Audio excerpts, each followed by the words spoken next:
Conceito de TOP, viga mestra da biocibernética bucal.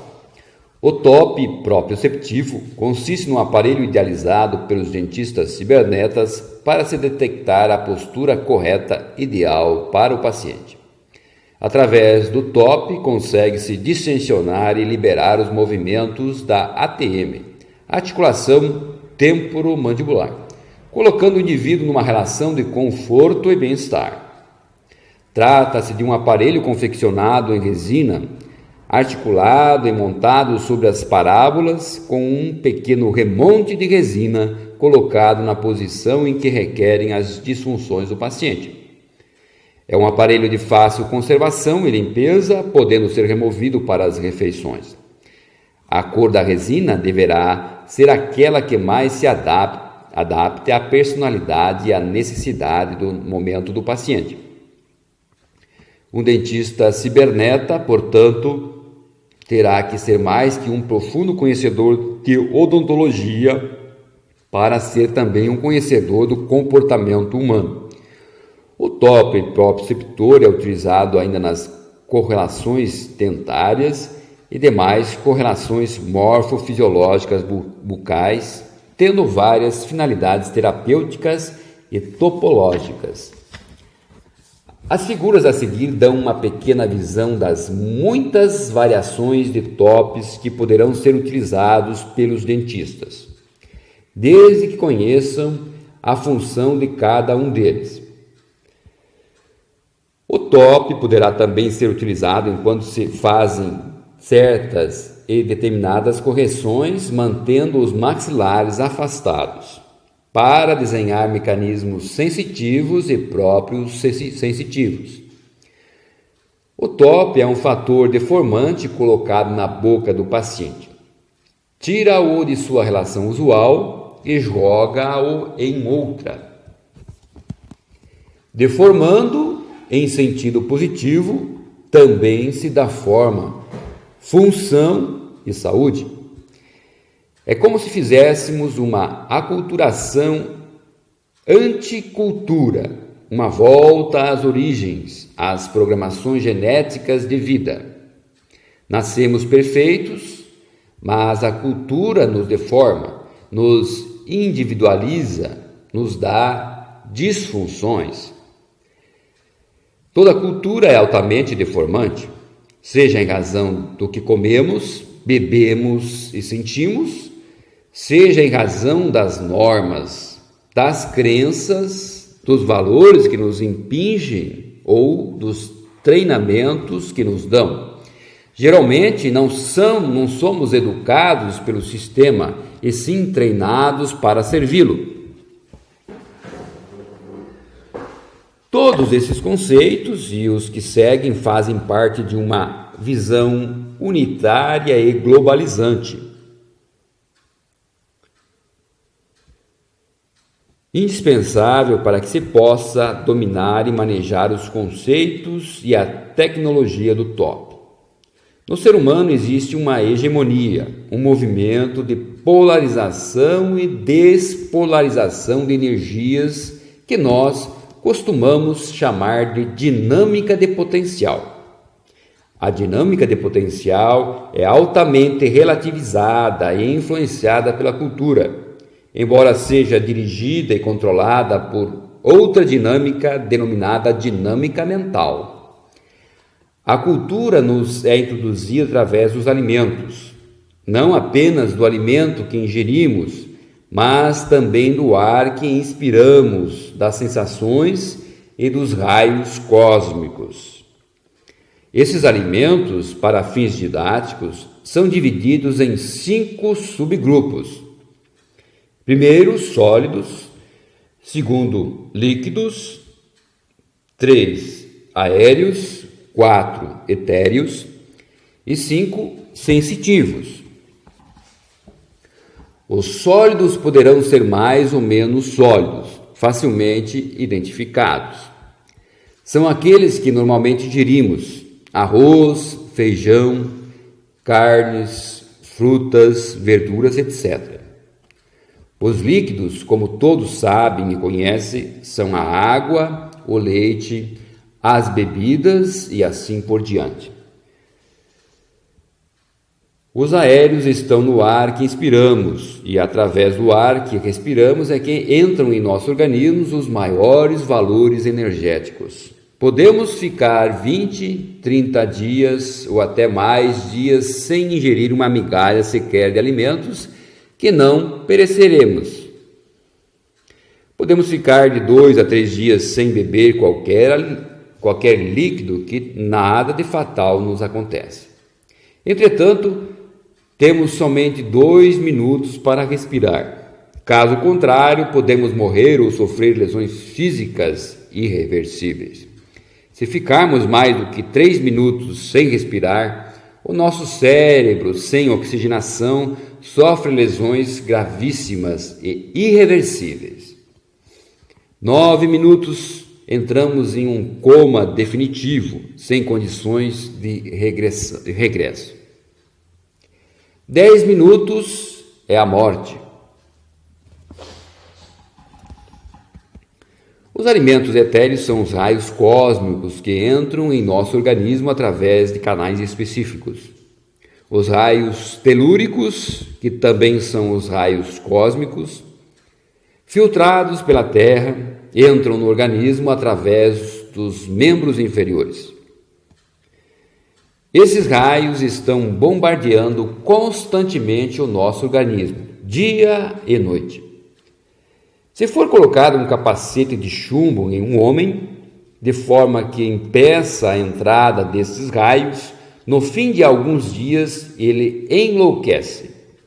O ser humano não pode prescindir dessa energia por muito tempo. Ela é vital. O quinto subgrupo de alimentos nós o classificamos como sensitivo.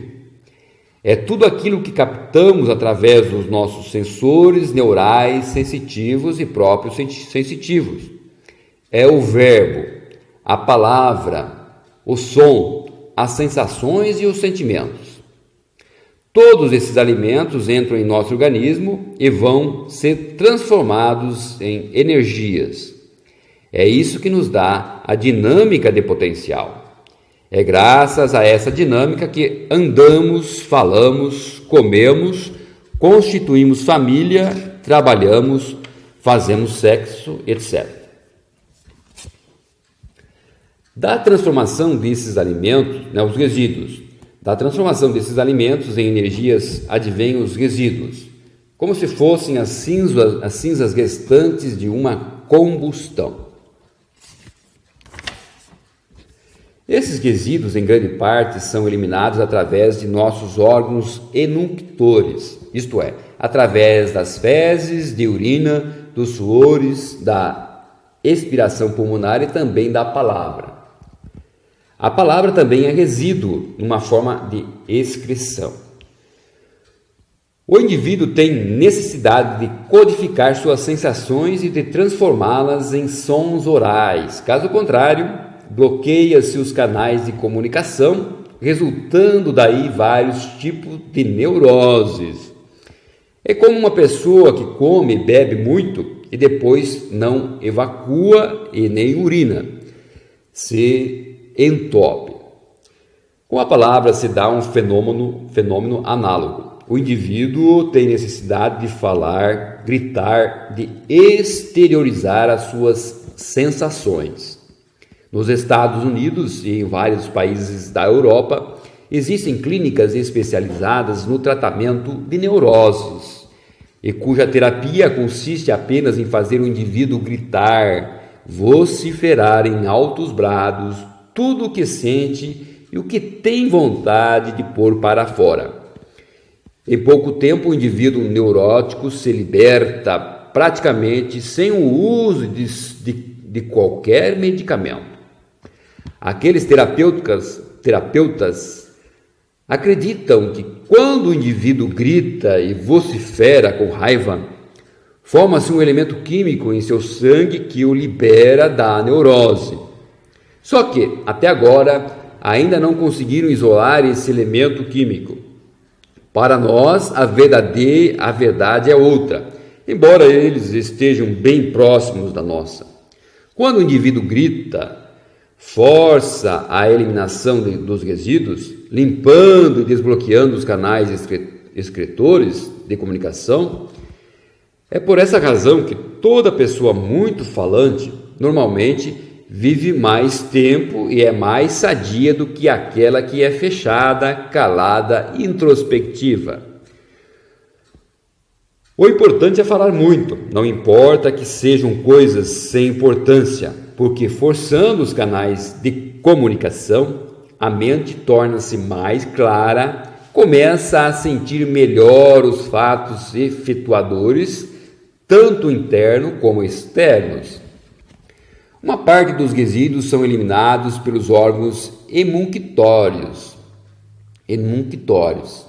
mas alguns resíduos mais resistentes ficam dentro de nós, constituindo parte integrante do nosso soma. São esses resíduos que nos dão a nossa forma, a nossa individualidade, o nosso conceito biofísico, psíquico, sociocomportamental. Exemplificando, se pegarmos 10 sacos de estopa exatamente iguais e o enchermos de coisas variadas, teremos no final 10 crianças recém-nascidas de pais e de raças diferentes. Eles uma individualidade em razão das coisas diferentes que foram colocadas. Por outro lado, se pegarmos esses mesmos 10 sacos e os enchermos de coisas exatamente iguais, mas de forma diferente, no final também teremos 10 sacos diferentes um do outro.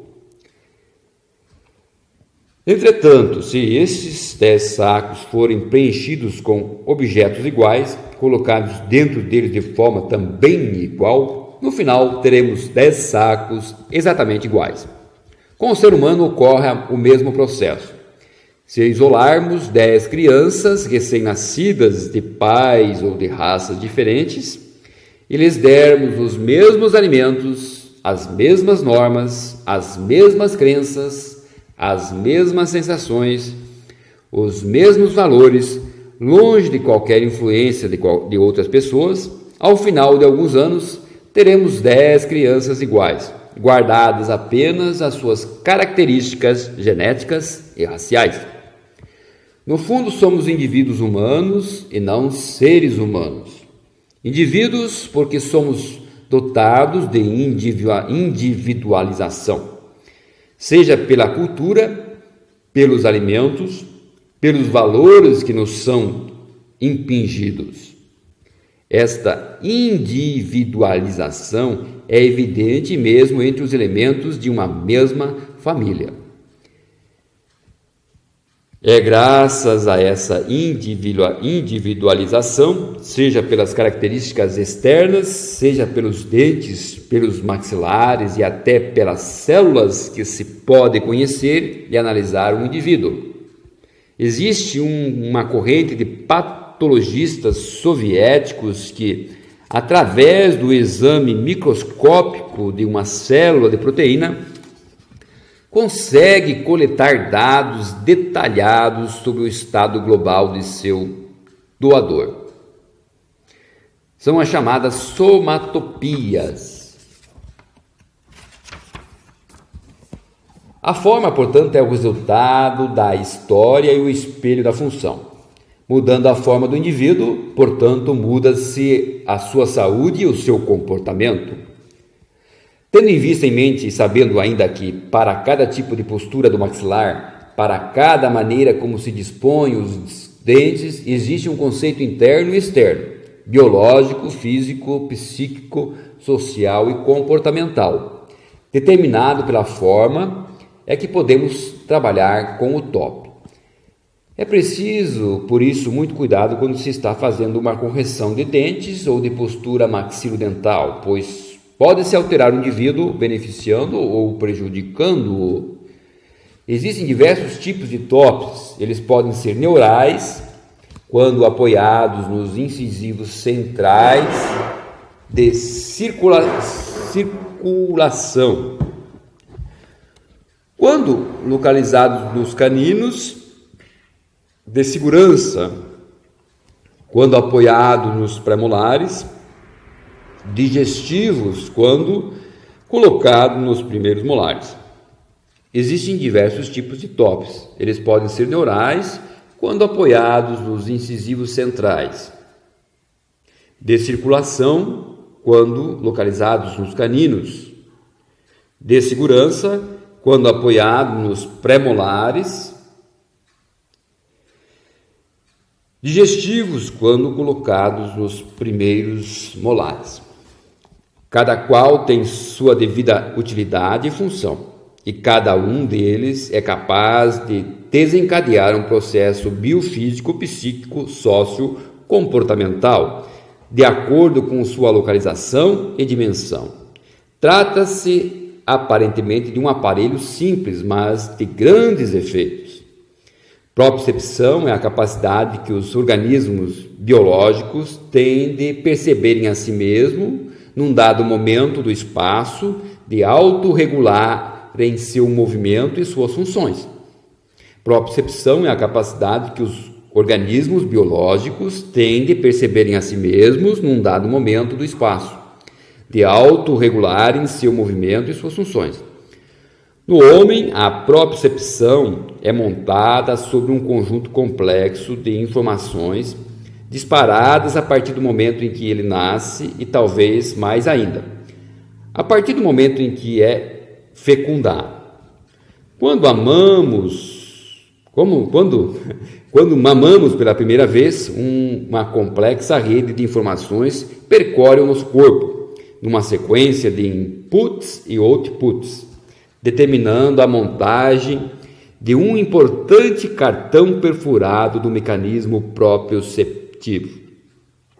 Regula-se neste momento a noção de tensão e saciedade. É assim, através da interação, que se monta o complexo proprioceptivo. A propriocepção está implícita em cada célula dentro de sua relação. Mas, às vezes, a propriocepção é montada erroneamente, como no caso da criança que, na tensão da fome, não é saciada e arrasta para o resto da vida um sentimento de desamparo, de insaciedade. A propriocepção é que permite evoluir através do verbo, pela palavra e expressão. Pela construção e pela dinâmica está sempre a propriocepção, que consegue operar milagre através do equilíbrio funcional dos sistemas biológicos. Nós acreditamos que um dos centros vitais do mecanismo proprioceptivo está na boca, na relação maxilo-mandíbula. Ali se encontram os primeiros terminais nervosos que disparam a autorregulagem do mecanismo tensão-saciedade. Quando abrimos totalmente a boca de um indivíduo e a mantemos aberta através de um aparelho especial, no espaço de 25 minutos ele cai no estado de quase letargia.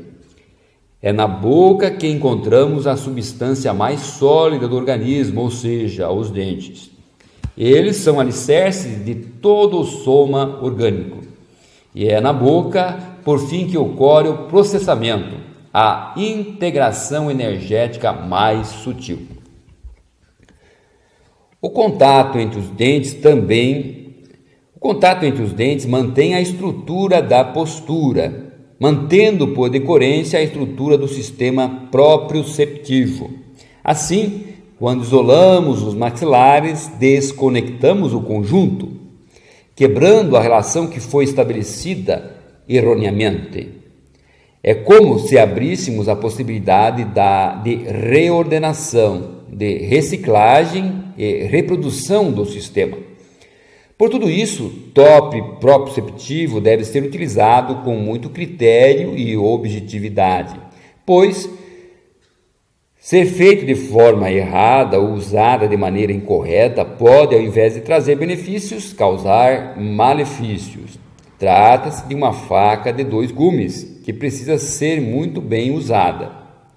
A biocibernética já foi criticada por alguns e mal entendida por outros, em face de consequências do uso incorreto do referido TOP, por indicações e orientações de profissionais sem o devido conhecimento de topologia do sistema sensitivo e proprioceptivo. Trata-se de uma ciência que exige uma visão ampla do profissional, além da cultura e vivência profunda da odontologia. Através daquela simples balinha, assim denominada pelos clientes, que é o TOP proprioceptivo, existe toda uma ciência e a sua má utilização pode causar muita mordida aberta e inúmeros outros problemas. Devemos alertar os profissionais que estiverem inclinados a exercer a biocibernética bucal que, antes de tudo, terão que conhecer profundamente a odontologia de maneira global e só a partir daí se prepararem através de cursos próprios para a iniciação na biocibernética bucal.